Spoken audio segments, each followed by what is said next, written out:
અમેરિકામાં ઈદની ઉજવણી દરમિયાન બે જૂથો વચ્ચે ગોળીબાર, 30 રાઉન્ડ ફાયરિંગ, 3 ઘાયલ, એક સગીર સહિત 5 શકમંદ કસ્ટડીમાં।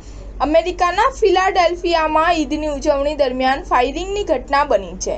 આ ઘટનામાં 3 લોકો ઘાયલ થયા છે। પોલીસે 5 લોકોની અટકાયત કરી હતી, જેમાં 15 વર્ષનો એક છોકરો પણ સામેલ છે। પોલીસને તેની પાસેથી એક ગન પણ મળી આવી છે। સમાચાર એજન્સી એપીના અહેવાલ મુજબ ફિલાડેલ્ફિયાની એક મસ્જિદ પાસે રમઝાન સેલિબ્રેશનનો કાર્યક્રમ ચાલી રહ્યો હતો। ત્યારબાદ બંને જૂથો વચ્ચે ગોળીબાર શરૂ થયો હતો। લગભગ 30 રાઉન્ડ ફાયરિંગ કરવામાં આવ્યું હતું। 15 વર્ષીય શંકાસ્પદ સહિત એક પુરુષ, એક બાળકી ઘાયલ થયા હતા। અહેવાલમાં ગોળીબાર કરનારા જૂથો વિશે માહિતી આપવામાં આવી નથી।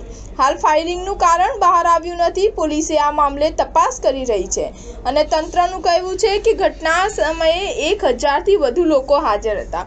ગોળીબારનો અવાજ આવતા જ નાસભાગ મચી હતી। લોકો નજીકના પાર્ક, સ્કૂલ અને મસ્જિદ તરફ દોડવા લાગ્યા।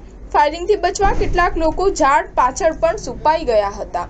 સ્ટાર ન્યૂઝ 7 હંમેશા સચ્ચાઈની સાથે।